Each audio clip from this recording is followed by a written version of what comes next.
வணக்கம் மக்களே, welcome to my channel glimpse of Raji. இன்றைக்கி இந்த வீடியோவில் நம்ம என்ன பார்க்க போகிறோம்னா, நம்ம வீட்டு மாடி தோட்டத்தில் ஈஸியாக வளர்க்கக்கூடிய 3 செடிகளை பற்றி தான் நம்ம இங்கே பார்க்க போகிறோம்.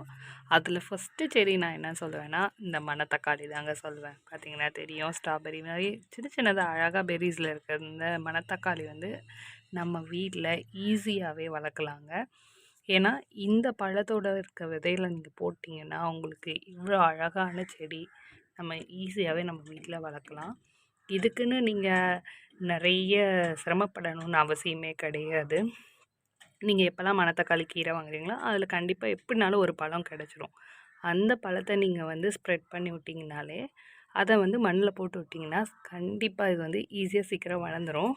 நான் அந்த மாதிரி தான் இந்த இதை வளர்த்துருக்கேன். பாருங்கள், தெரியுதா?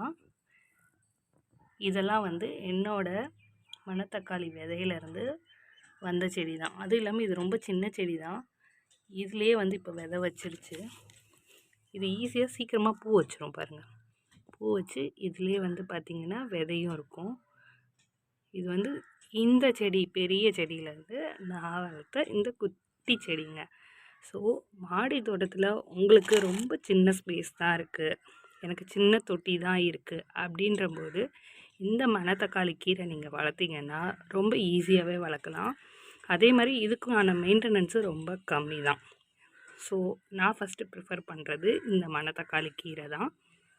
ரெண்டாவதாக பார்த்திங்கன்னா என்ன வளர்க்கலான்னா, அப்படியே வாங்க காமிக்கிறேன். புதினா தாங்க ஈஸியாக வளர்க்கக்கூடிய ரெண்டாவது செடி. மாடி தோட்டத்தில் வளர்க்கக்கூடிய இந்த புதினா தான் வந்து நான் ரெண்டாவது செடியாக சொல்லுவேன்.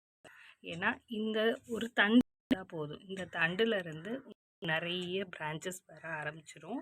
இது ஜஸ்ட் நம்ம கிள்ளி வச்சாலே போதும். உங்களுக்கு தேவையான மண்கலவை இருந்தால் போதும், ஒரு அகலமான பாட்டு இருந்தால் போதும், புதினா வந்து ஈஸியாகவே வளர்க்கலாம். ஈஸியாக வந்து வளர்த்துக்கலாம். இதுக்கு ஃபெர்டிலைசர்லாம் அதிகமாக தேவைப்படுறதுலாம் தேவையில்லை. நீங்கள் நார்மலாக இருக்க மண்கலவையிலே நீங்கள் வச்சா கூட போதும். புதினா வந்து அழகாக செழிப்பாக நல்லா தளர்ந்து நல்லா வந்து செழித்து வளரும். பட் மறக்காமல் டெய்லியும் தண்ணி ஊற்றுங்க. இது வெய்ய காலன்றனால மார்னிங் ஈவினிங் 2 டைமும் வந்து தண்ணி ஊற்றுனீங்கனாலே போதும். ஸோ ஈஸியாக வந்து புதினாவை நம்ம வீட்டு மாடி தோட்டத்தில் நம்ம வளர்க்கலாம். மூணாவதாக நான் சொல்கிறது வந்து இந்த குப்பை மேனின்னு சொல்லி நம்ம ஈஸியாக வந்து அதை தூக்கி போட்டுருவோம். குப்பை மேனியில் ஏகப்பட்ட சத்துக்கள் இருக்குது. இது வந்து குப்பையாக நம்மளோட உடம்பு எவ்வளோ வந்து நோய்களால் குப்பை மாதிரி இருந்தால் கூட அதெல்லாம் சரி பண்ணுறதுனால தான் இதுக்கு பேர் குப்பை மேனின்னு சொல்லி சொல்லுவாங்க. இந்த குப்பை மேனியும் நம்ம வீட்டு மாடி தோட்டத்தில் ரொம்ப ஈஸியாக வளர்க்கலாங்க. இது பார்த்திங்கன்னா தெரியும். இது ஆக்சுவலி நான் ஒரே ஒரு செடி தான் வச்சுருந்தேன். அந்த ஒரு செடியிலேருந்து வந்த விதைங்கள்லேருந்து தான் இந்த மாதிரி குட்டி குட்டி செடிங்களாக இருக்கும். நீங்களே பார்த்தா தெரியும்.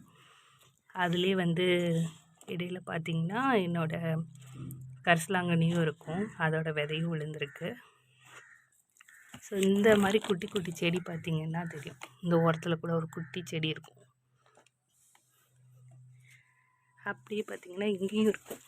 புதினாலையும் இந்த குட்டியோட விதைகள் எல்லாம் இந்த செடிங்களோட விதைகள்லாம் ஸ்ப்ரெட் ஆகிருக்கும். அதனால் பார்த்திங்கன்னா இந்த குப்பை மேனி வந்து வளர்ந்துருக்கு. இங்கே பார்த்திங்கன்னா தெரியும். ஸோ குப்பை மேனியை வந்து உங்களோட மாடி ஈஸியாக வளர்க்கலாம்.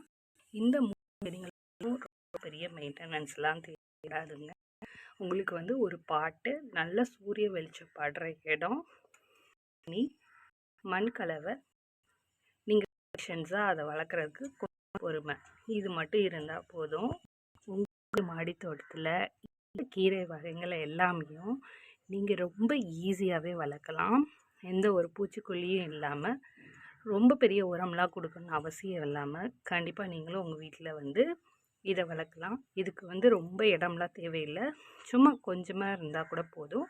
பாட்டும் பெரிய பாட்டெலாம் தேவையில்லை, கொஞ்சம் சின்ன பாட்டு இருந்தால் போதும். கண்டிப்பாக நீங்கள் வந்து டெய்லியும் வந்து தண்ணி விடணும். மார்னிங் டைமும் விடணும், ஈவினிங் டைம் விடணும். இது வந்து சம்மர் டைமுன்றனால நான் 2 டைமும் சஜஸ்ட் பண்ணுவேன் தண்ணி விடுறதுக்கு. பட் இதுவே வந்து வின்டர் டைமில் நீங்கள் ஸ்டார்ட் பண்ணுறீங்க அப்படின்னா ஒரு டைம் தண்ணி விட்டால் போதும். அதே மாதிரி இதுக்கு தேவையான அளவு சூரிய வெளிச்சம் கண்டிப்பாக வேணுங்க. இதெல்லாம் வந்து நீங்கள் கொடுத்தீங்கன்னா உங்கள் வீட்லேயும் நீங்கள் ஈஸியாக வந்து கீரை வகைகளை ஈஸியாக வளர்க்கலாம். இந்த மாதிரி மோர் அப்டேட்டடான வீடியோவுக்கு நம்ம சேனலை கண்டிப்பாக சப்ஸ்கிரைப் பண்ணிக்கோங்க. இந்த வீடியோ உங்களுக்கு பிடிச்சிருந்தா லைக் பண்ணுங்கள், ஷேர் பண்ணுங்கள், கமெண்ட் பண்ணுங்கள். நம்ம தோழி ஒருத்தவங்க வந்து எனக்கு கரிசலாங்கண்ணி விதை கிடைக்குமான்னு கேட்டிருந்தாங்க. கண்டிப்பாக கிடைக்கும். என்னோடய வாட்ஸ்அப் நம்பருக்கு பின் பண்ணுங்கள். கண்டிப்பாக உங்களுக்கு நான் என்கிட்ட இருக்க விதைங்களை எல்லாத்தையும் ஷேர் பண்ணுறேன். Thank you so much for watching. Thank you all. Bye bye.